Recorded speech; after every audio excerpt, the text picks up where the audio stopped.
America के एक football coach के पास जाके फुटबॉल सीखता था, स्कूल में पढ़ता था, लेकिन उसका खेलने में मन नहीं लगता था। बहुत लंबे समय तक सीखता रहा। कोच उसको अक्सर डांटते थे कि बेटा तुम खेलते नहीं हो ढंग से। बहुत लंबे समय तक उसको ट्रेनिंग दी, सब कुछ किया। एक दिन क्या हुआ कि वो बच्चा स्कूल नहीं आता है। इधर स्कूल के अंदर इंटर स्कूल कंपटीशन होती है और अचानक उनकी टीम फाइनल तक पहुंच जाती है। अचानक तो नहीं, जीत कर उनकी टीम फाइनल तक पहुंच जाती है। और पहुंचने के बाद एंड वक्त पर, उसी वक्त पर वो बच्चा अचानक कोच के पास आता है और कोच से कहता है कि सर मुझे आज खिलाइए। कोच कहते हैं बेटा संभव नहीं है, हाउ इज इट पॉसिबल, मैं आपको कैसे कहां से दूं, आप पहले तो खेलते नहीं थे और इतने समय से आप आए नहीं। बच्चा बहुत इंसिस्ट करता है, जोर देता है, सर मुझे खिलाइए, आज खिला लीजिए सर आप। बच्चे के लगातार जोर देने के ऊपर टीचर कहता है, उसका कोच कहता है ठीक है बेटा मैं तुम्हें खिलाने के लिए तैयार हूं। बच्चा खेलना शुरू करता है, साथ ही साथ एक कोच हिदायत भी देता है कि मेरी इज्जत तुम्हारे हाथों में। बच्चा खेलता है, शानदार ढंग से खेलता है, उनकी टीम जीत करके आती है और सबसे ज्यादा गोल मारने वाला बच्चा वही बनता है। तो सारे दोस्त उसको गोदी में उठा लेते हैं, वाह कमाल हो गया, अरे बहुत मजा आ गया, शानदार। कोच उसे गले लगा लेता है और बच्चे से पूछता है कमाल कैसे हुआ बेटा। तो बच्चा थोड़ा सा उदास हो जाता है और कहता है सर आपको याद है जब मैं फुटबॉल खेलने आता था तब मेरे साथ मेरे पिताजी भी आते थे। बोले हाँ मुझे याद है, वहां कॉर्नर में बैठते थे। हाँ बोले मुझे याद है। कहाँ है वो? बोले बच्चा थोड़ा सा आंखों में आंसू आ जाते हैं और कहता है कि सर वे अब इस दुनिया में नहीं रहे, 3 या 4 दिन पहले उनका देहांत हो गया। कोच कहता है आई एम सॉरी। बच्चा फिर आगे बताता है कि सर मैं आपको एक और बात बताता हूं, मेरे पिताजी अंधे थे, ब्लाइंड, देख नहीं सकते थे।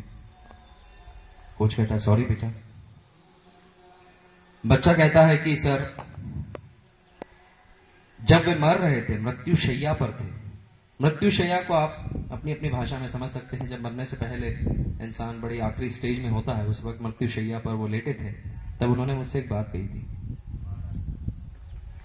कि बेटा जीते जी तो मैं तुझे देख नहीं सका, लेकिन मरने के बाद शायद मेरी आंखें तुझे वहां स्वर्ग से देखेगी। और सर आज की ये जीत उन 2 आंखों के नाम गिफ्ट है दम ये गिफ्ट देने का हम लोगों में, जो हमसे प्यार करते हैं, जो हमारे लिए बंधन कसते हैं। है दम, उस दम को डेवलप करना है। कुछ लोग जो आपसे बहुत प्यार करते हैं, आज भी दे के दिखाओ उन्हें गिफ्ट्स, प्रूव करके दिखाओ कि तुम हो, वरना ऐसे आए और ऐसे चले गए। हम जग में पैदा हुए कबीरा, तो यह जग हंसे हम रोए। बच्चा जब पैदा होता है तो बच्चे के घर वाले खुश होते हैं, वाह सोनू बड़े प्यारे हो, अच्छे से, वेरी नाइस, खुश होते हैं, तालियां बजाते हैं, मिठाई बांटते हैं। नहीं चीकू चीकू गोलू गोलू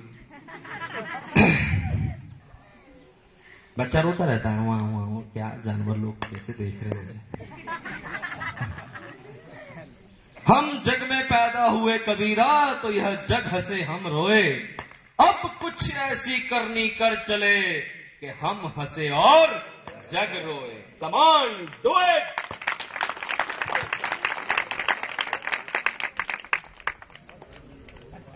ये एटीट्यूड है, ये नजरिया है, ये सोच है, ये कमाल है, तब जाके उद्यमिता विकसित होगी अंदर। मैं उद्यमिता से ज्यादा किसी चीज को महत्व देता हूं तो अपने अंदर की आंतरिक ताकत को। Thank you sir. मेरे सामने एग्जाम्पल्स, वो एग्जाम्पल जो मुझे वाकई प्रूव करते हैं। अभी कुछ दिन पहले मैं सोसाइटी के कुछ बच्चों से मिला था। मैं बड़ा दुखी हो गया उन लोगों के बारे में जान करके कि किस प्रकार से ये लोग अपने जीवन को नष्ट कर रहे हैं। दारू, सिगरेट, शराब, तमाम सारी चीजें। हम नहीं जानते कि इनके रिजल्ट हमें कब मिलने वाले हैं।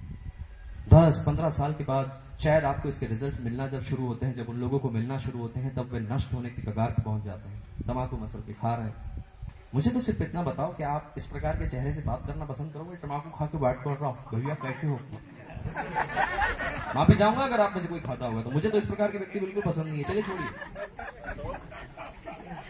जो भी खाते हैं, मैं किसी व्यक्तिगत तो नहीं बोल रहा हूं, लेकिन ये चीज आप जरा सोच के देखिए अपने अंदर कि उसके रिजल्ट हमें इतने दिनों के बाद मिलते। तो जब उन युवा साथियों को मिला तो मेरे अंदर, उनके अंदर एक और जहर देखा। इस जहर का उल्लेख करना यहाँ बहुत बहुत बहुत और बहुत ही जरूरी है, और वो जहर है 13 से 19 वर्ष की किशोर अवस्था में हमारे युवा साथी आमतौर पर राह भटक जाते हैं।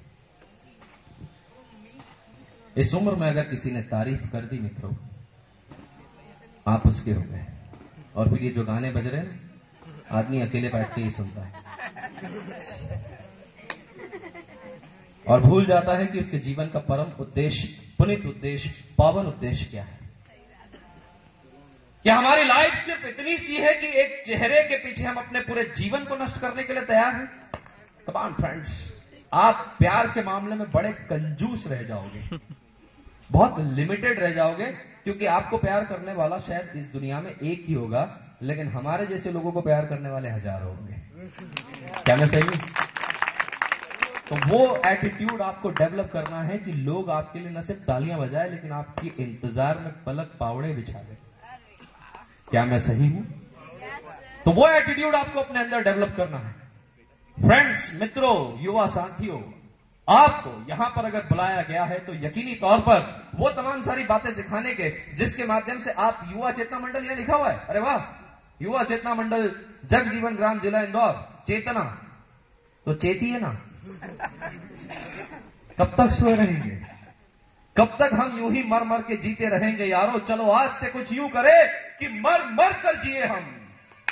जब मरना ही है तो एक एक पल को ऐसा जिए कि जिसके अंदर जीने की ताकत दिखाई दे। सिर्फ लड़कों में ही एग्जाम्पल्स नहीं है, मेरे एग्जाम्पल्स महिलाओं के नाम पर भी है। किरण मजूमदार शॉ, भारत की सबसे रईस महिला, 2,500 करोड़ की संपत्ति की मालकिन, बाइकॉन इंडस्ट्रीज की मालकिन, जिसने सिर्फ 2 या 3 हजार रुपए की टोटल असेट्स के साथ अपनी इंडस्ट्री को स्टार्ट किया था और आज भारत की सबसे रईस महिला है। ये ताकत उन लोगों में है, उन्होंने कर दिखाया।